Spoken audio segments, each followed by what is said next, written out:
ಕನ್ನಡ ಹೋರಾಟಗಾರರು ಅವ್ರು ನಾಪತ್ತೆ ಆಗಿಬಿಟ್ಟಾರೆ, ಎಲ್ಲದಾರೋ ಏನೋ. ಮನೆ ಬಜೆಟ್ ಆಯ್ತು, ನೀವು ಆ ಬಜೆಟ್ ನೋಡಿಬಿಟ್ರೆ ಏನು ಈ ರಾಜ್ಯದಾಗ ಹಿಂದೂಗಳು ಅದಾರೋ ಇಲ್ಲೋ, ಏನು ಬರೀ ಅವರೇ ಅಟ್ಟೆ ಓಟ್ ಹಾಕ್ತಾರೋ. ನಿಮ್ಗೆ ಹೇಳ್ತೀನಿ, ಎಷ್ಟು ಸ್ಕೀಮ್ಗಳು ತೆಗೆದ್ರು. ಮುಸ್ಲಿಂ ಕಾಲನಿಗೆ 1,000 ಕೋಟಿ ನಿಧಿ, ಇಮಾಮರಿಗೆ 6,000 ರೂಪಾಯಿ ತಿಂಗಳ. ಅಲ್ಲಿ ಕಲ್ಸೋದೆಲ್ಲ ದೇಶದ್ರೋಹಿಗಳ ಕೆಲಸನೇ, ಪಾಕಿಸ್ತಾನ ಪರವಾಗಿನೇ ಕಲ್ಸೋದು. ಅವ್ರಿಗೆ ತಿಂಗಳ 6,000. ಬಡ ಮುಸ್ಲಿಮರಿಗೆ 50,000 ರೂಪಾಯಿ ಲಗ್ನ ಕೊಡ್ತಾರೆ. ವಿದೇಶಕ್ಕೆ ಅವ್ರು ಕಲೀಲಕ್ಕೆ ಹೋದ್ರೆ 30 ಲಕ್ಷ ರೂಪಾಯಿ ಕೊಡ್ತಾರೆ. ಇಲ್ಲಿ ವಿದೇಶಕ್ಕೆ ಹೋಗಿ ಪಾಕಿಸ್ತಾನ ಜಿಂದಾಬಾದ್ ಅಂದು ಅಲ್ಲಿ ಕಲ್ತು ಬರ್ತಾರೆ. ಆ ಮಕ್ಕಳಿಗೆ 30 ಲಕ್ಷ ರೂಪಾಯಿ ಇವ್ರು ಕೊಡೋದು. ವಕಫ್ ಆಸ್ತಿ ಎಲ್ಲ ಹೊಯ್ಕೋತೋಗೈತಿ, ಸುಪ್ರೀಂ ಕೋರ್ಟ್ ಹೇಳೈತಿ. ಆದ್ರೂ ನಿನ್ನೆ ಗೋಕಾಕದಾಗ 750 ಆಸ್ತಿ ಮತ್ತು ವಕಫ್ದವ್ರು ನೋಟಿಸ್ ಕೊಟ್ಟಾರ. ತಿಂಡಿ ಅವ್ರು ಸುಪ್ರೀಂ ಕೋರ್ಟ್ ಹೇಳಿದ ಮ್ಯಾಗೂ ನೋಟಿಸ್ ಕೊಡ್ಲಾಕತ್ತಾರಂದ್ರೆ ಎಷ್ಟು ತಿಂಡಿ ಈ ರಾಜ್ಯದವ್ರದ್ದು ಇರಬೇಕು. ಮುಸ್ಲಿಮರು ಹೆಚ್ಚಿರುವ ಪ್ರದೇಶಗಳಲ್ಲಿ ITI ಉಳ್ಕಿದವ್ರಿಗೆ ITI ಕಲಿಬೇಕ. ಆಜಾದ್ ಸ್ಕೂಲುಗಳಿಗೆ PUC ವರೆಗೆ ಮುಂದುವರಿಕೆ. ಇದೊಂದು ಬಜೆಟ್. ಇದು 100 ಉರ್ದು ಶಾಲೆ, ಇನ್ನು ಆಜಾದ್ ಶಾಲೆ ಉರ್ದು ಕಲಿಸ್ತಾ ಇರ್ತೀನಿ. ಹಿಂದಿ ಕಲ್ತ್ರೆ ಬ್ಯಾನ್ ಆಗ್ತೈತಿ. ಕನ್ನಡ ಹೋರಾಟಗಾರರು ಅವ್ರು ನಾಪತ್ತೆ ಆಗಿಬಿಟ್ಟಾರೆ, ಎಲ್ಲದಾರೋ ಏನೋ.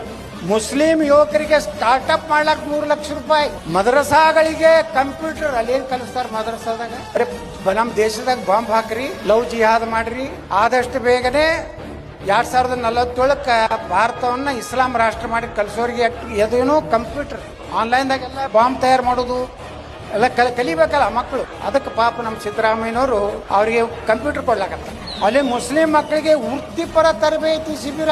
ಇನ್ನೊಂದು ನೋಡ್ರಿ ಎಷ್ಟು ದುರ್ದೈವತ್ತಂದ್ರೆ, ಸಮೀರ್ ಅಹ್ಮದ್ ಖಾನ್ ಅಲ್ಪಸಂಖ್ಯಾತ ಇಲಾಖೆಯಿಂದ 1,000 ಮುಸ್ಲಿಂ ಯುವಕರಿಗೆ PSI ಟ್ರೈನಿಂಗ್ ತರಬೇತಿ ವಿಚಾರ ಮಾಡ್ರಿ. 1,000 PSIಗಳನ್ನ ತಯಾರು ಮಾಡಿದ್ರೆ ಒಂದೊಂದು ಪೊಲೀಸ್ ಸ್ಟೇಷನ್ದಾಗ ಅವ್ರು ಬಂದು ಕೂತ್ರೆ ನಿಮ್ಮ ಪರಿಸ್ಥಿತಿ ಏನಾಗ್ತದೆ?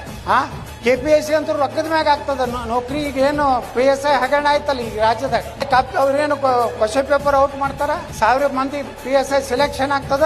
ಪೊಲೀಸ್ ಠಾಣೆ ತುಂಬ ಎಲ್ಲ ಗಡ್ಡ ಅವೇ ಕಾಣಿಸ್ತಾವ ನಿಮ್ಗೆ ಹೋದ್ಕೊಳ್ಳಿ. ಬೆಂಗಳೂರು ಹಜ್ ಶಾಲೆಗೆ ಹೊಸ ಭವನ, ಹಜ್ ಭವನಕ್ಕೆ ಹೊಸ ಕಟ್ಟಡ. ನಿಮ್ಮ ರೊಕ್ಕದಲ್ಲೇ ಹೋಗ್ರಿ ಮಕ್ಕಳೇ, ನಮ್ಮ ರೊಕ್ಕದಲ್ಲಿ ಯಾಕೆ ಹಿಂದೂಗಳ ರೊಕ್ಕದಲ್ಲೇ ಯಾಕೆ ಹೋಗ್ತೀರಿ ನೀವು? ಓ ಹರಾಮ್ ಹೇ, हम क्या काफिर है? हमारा पैसा तुम लेके हज को गए तो वो हराम हो जाएगा. अल्लाह तुमको बच नहीं पाएगा, प्यार नहीं होगा. ನೋಡ್ರಿ ಈ ರೀತಿ ನಡೆದ.